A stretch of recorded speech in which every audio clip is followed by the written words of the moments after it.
Before dawn breaks in northern Burkina Faso, a father bolts his door not because of weather, but because silence has learned to lie. In villages like his, danger rarely announces itself. It moves quietly along roads that once carried grain and trade, now remembered for ambushes.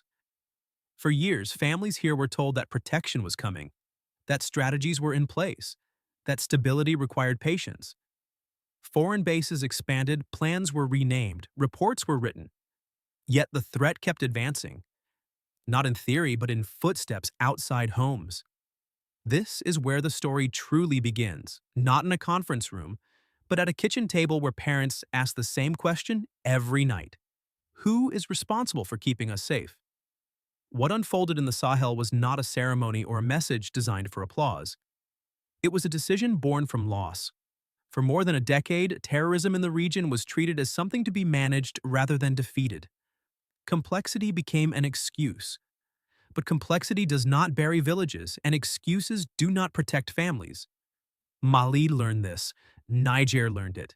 Armed groups crossed borders that constrained African soldiers but never the enemy. Intelligence stopped at checkpoints. Responsibility dissolved into paperwork. And slowly, an uncomfortable truth emerged. If security was being supervised from afar, why did it keep failing on the ground? That question changed everything. Instead of standing alone, these nations aligned. Instead of fragmented commands reacting separately, they chose coordination. Intelligence began to move without delay. Operations were planned together. Borders stopped being gaps to exploit and became lines of cooperation. This was not about ideology or symbolism, it was about survival. Leaders like Ibrahim Traoré did not promise miracles. They accepted responsibility. Some will warn that this path is risky, others will criticize the rejection of dependency. But when a people decide that their families cannot wait for permission to be protected, power shifts. This moment forces a simple question on everyone watching, especially those who value order and accountability. When protection fails year after year, is patience still wisdom, or is responsibility overdue? And if unity is the only way forward, what happens next when pressure truly begins to test it? The decision to align militarily did not emerge from speeches or ideology. It came from after-action reports, casualty lists, and maps marked with the same routes attacked again and again across 3 countries. In Burkina Faso, commanders reviewed operations that pushed armed groups out of one province only to see them reappear weeks later across an invisible line. In Mali, patrols disrupted cells that dissolved into neighboring territory, regrouped, and returned with new recruits.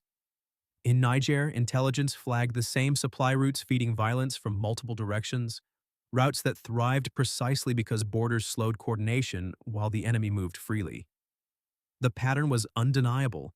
3 armies were fighting one interconnected threat, but they were forced to do so as if it were 3 separate wars. This was not a failure of courage. African soldiers fought and died protecting villages, markets, and roads. The failure was structural. Intelligence gathered in one country often stopped at the border, delayed by procedure and permissions. Operations launched in isolation displaced fighters rather than dismantling networks. Response time slowed as decisions climbed chains of approval that were distant from the battlefield. External strategies, however well-funded, were not calibrated to the realities on the ground, where minutes mattered and terrain changed faster than policy. The cost of fragmentation was paid by civilians. A farmer near the tri-border area described how one season he planted with hope, only to abandon his fields when violence spilled over from a neighboring state. His story was not unique. It was repeated along trade corridors that once connected communities and now connected fear. Faced with this reality, leaders and commanders conducted a hard assessment. If the existing model worked, insecurity would be shrinking. It was not. If isolated national responses were sufficient, attacks would be declining. They were not. The conclusion was blunt. Separation was no longer survivable. Coordination was not a preference, it was a requirement. This is where alignment became unavoidable. The shift began with intelligence. Instead of selective sharing, information started to move continuously, tracking movements across regions, rather than stopping at jurisdictional lines. Planning followed. Operations were no longer reactive, launched after an attack but anticipatory, designed around patterns observed across the Sahel. Borders ceased to function as blind spots and began to operate as seams of cooperation. Command coordination became central, not to erase sovereignty, but to defend it. Each nation retained its forces and leadership, but operationally they acted with shared purpose against a shared enemy. Figures like Ibrahim Traoré framed the change in practical terms. This was not about rejecting the world. It was about rejecting dependency that produced no security. The goal was effectiveness measured not in reports, but in reopened roads, shorter response times, and communities that could resume daily life without constant fear. The alignment also addressed a critical weakness that armed groups had long exploited: predictability. Fragmented responses allowed them to anticipate pressure, retreat across borders, reorganize, and return. Coordinated planning reduced that advantage. Movements could be tracked regionally.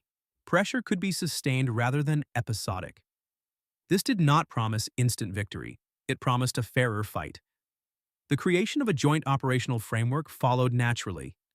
Ground units, intelligence assets, and air support were designed to complement one another across borders, not compete for jurisdiction. This was conceived as a long-term structure, not a temporary mission tied to external timelines. Trust was essential. It was built through shared sacrifice rather than rhetoric. No country sought dominance, no one surrendered control. Necessity unified decisions. Responsibility became collective because failure would be collective. This marked a turning point.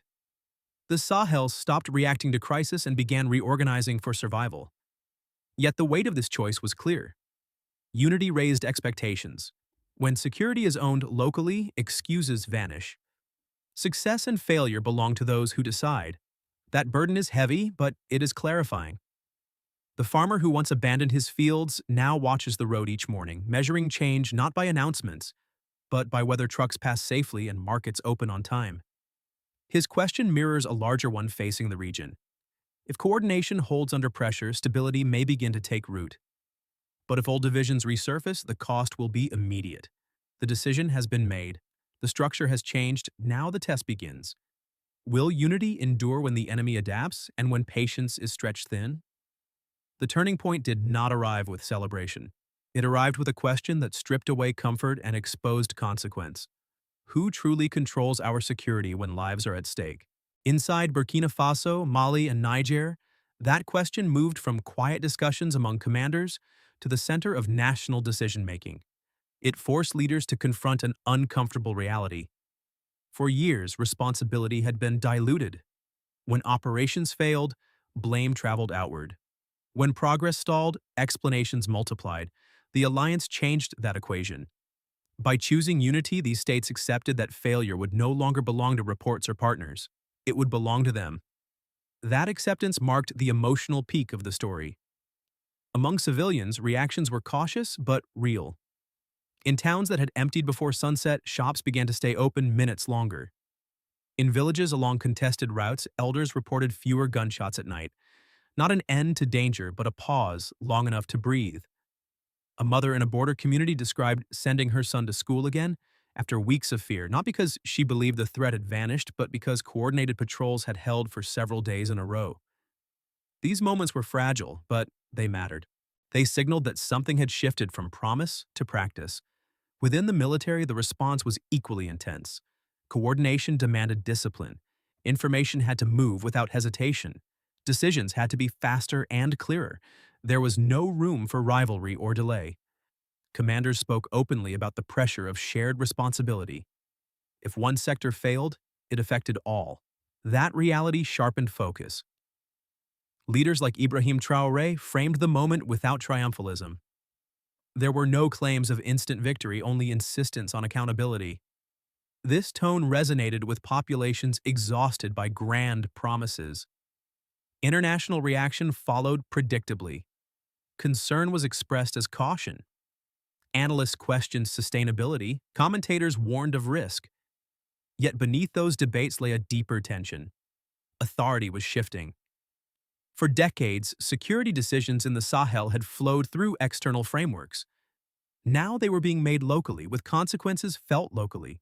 That unsettled established assumptions. The alliance did not announce confrontation. It announced independence of command. That distinction mattered. Cooperation remained possible, but control no longer traveled with it.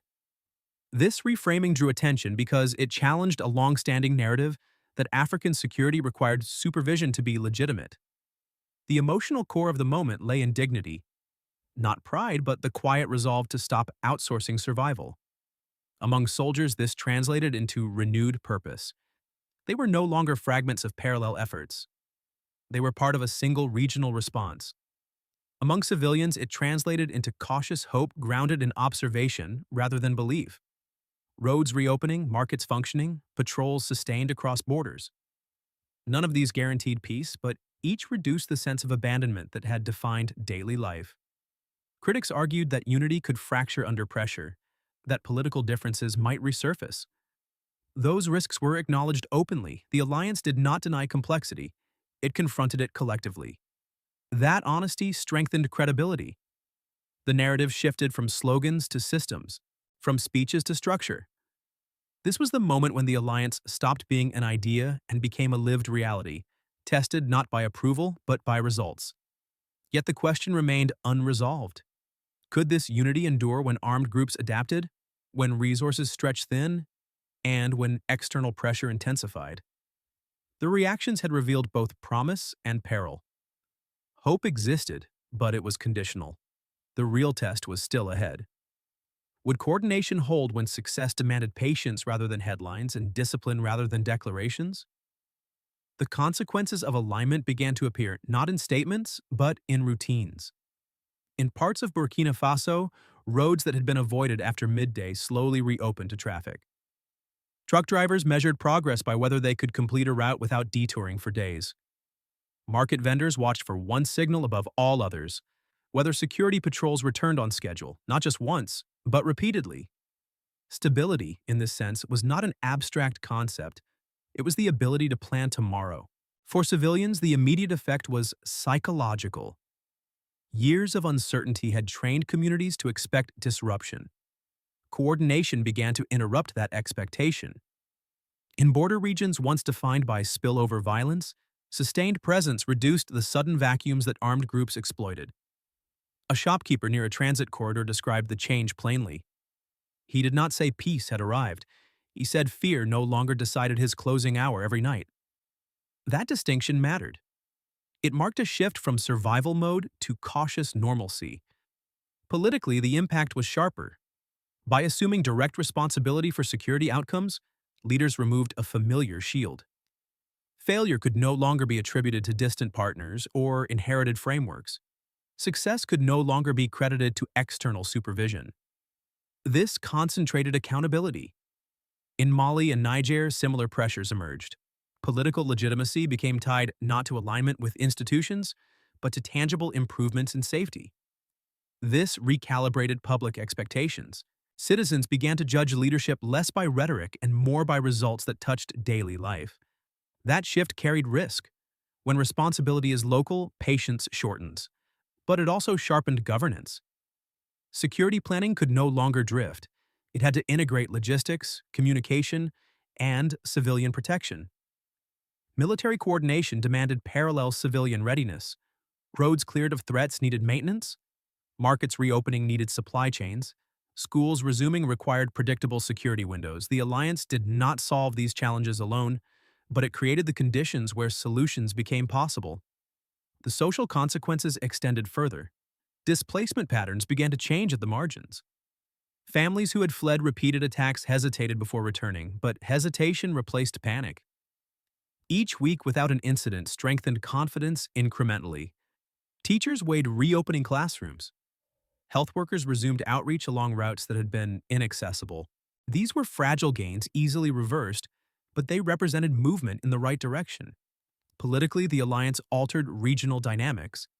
Sanctions and external pressure had previously fragmented cooperation. By prioritizing joint security, divisions lost leverage. Dialogue regained relevance because it was anchored in shared survival rather than abstract compliance. Leaders like Ibrahim Traoré emphasized discipline over spectacle. The message was consistent. Sovereignty was not a slogan. It was a responsibility measured daily. Critics argued that this concentration of authority risked hardening power. That concern was acknowledged, not dismissed. The response was pragmatic. When insecurity dominates, governance collapses regardless of form. Restoring safety was framed as a prerequisite for any political process to function meaningfully. This framing resonated with populations weary of instability.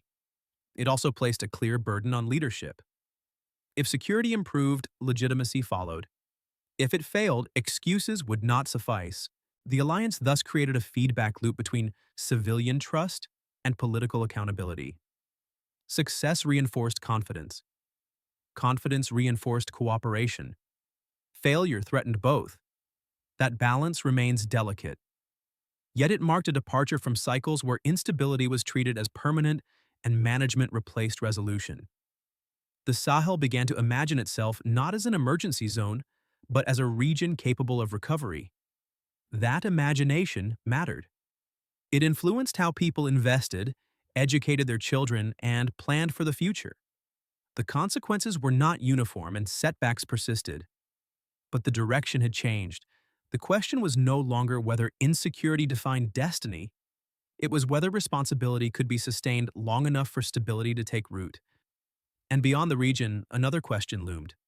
How would global powers respond when security outcomes were no longer mediated through their frameworks, but through a regional alliance asserting its own course?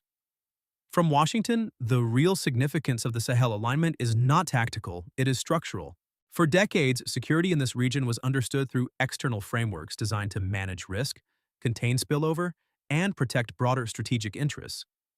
The Sahel was treated as a corridor, linking migration routes, trade flows, and extremist networks, where influence mattered as much as outcomes. When Burkina Faso, Mali, and Niger chose to coordinate without external command, it quietly altered that calculus. The concern expressed in Western capitals is often framed as caution about sustainability, governance, and long-term stability. Those questions are legitimate, but they also mask a deeper adjustment. Authority over security decisions is shifting closer to where consequences are felt. For the United States, this challenges a long-standing assumption that effectiveness requires supervision. The previous model, built on advisory roles and dispersed partnerships, did not prevent the Sahel from becoming one of the deadliest regions for terrorist violence. That reality forces an uncomfortable reassessment. If stability failed under heavy involvement, then reduced influence cannot automatically be blamed for risk. This does not mean American interests disappear. On the contrary, they become more clearly defined. A Sahel that stabilizes itself reduces pressure on migration systems, disrupts extremist expansion, and restores trade routes that affect global markets. But the terms of engagement change. Partnership now requires respect for sovereignty rather than guardianship. Cooperation must be based on mutual objectives, not dependency. This reframing matters for global precedent. If regional security coordination succeeds here, it challenges the narrative that African stability must be externally managed to be credible. It suggests that responsibility, when accepted locally, can produce discipline rather than chaos. That possibility carries implications far beyond West Africa. It reshapes how alliances are built and how legitimacy is measured. Critics warn that unity may fracture under pressure, that internal politics could undermine coordination. Those risks are real, but they are not new. What is new is that accountability no longer travels outward. When decisions are made regionally, outcomes cannot be outsourced. For American observers who value order, responsibility, and results, this moment poses a question worth considering. Is stability more likely when command is distant and diluted, or when it is close, shared, and unavoidable? The answer will not be found in commentary, but in whether this alignment endures when tested by time and adversity. No serious transformation comes without risk. Anyone claiming this alignment guarantees immediate peace would be misleading. The Sahel remains vast, harsh, and scarred by years of violence. Armed groups adapt, pressure shifts, logistics strain. Unity does not erase these realities. It changes how they are faced. What has emerged among Burkina Faso, Mali, and Niger is not a promise of ease, but a refusal to accept permanent chaos. Coordination replaces fragmentation. Responsibility replaces delegation. Action replaces endless analysis. That shift matters more than any headline. It means that when mistakes are made, there is no distant authority to blame. When progress is achieved, it belongs to those who carried the weight. This clarity is uncomfortable, but it is also stabilizing. It forces seriousness. It demands persistence. The next test will not come from speeches or statements. It will come from time, from whether coordination holds when armed groups probe new weaknesses, from whether discipline survives when resources tighten, from whether leaders like Ibrahim Traoré continue to prioritize accountability over spectacle. Consider a simple scenario. If, within the next 3 to 6 months, joint operations remain consistent and intelligence continues to move without delay, violence may lose its cyclical advantage. Markets could stabilize enough for trade to resume predictably. Schools could reopen with confidence rather than fear. If, however, political divisions reemerge or coordination weakens, instability will return quickly and without ambiguity. This is not speculation. It is the pattern history has shown repeatedly. The difference now is that the outcome will be decided locally. For American viewers who value order, family security, and responsibility, this moment invites reflection rather than judgment. Stability is rarely built through supervision alone. It grows when those closest to the risk accept ownership of the outcome. Scripture often reminds us that stewardship carries weight. Authority is not granted to avoid burden, but to bear it faithfully. The Sahel has chosen to bear that burden together.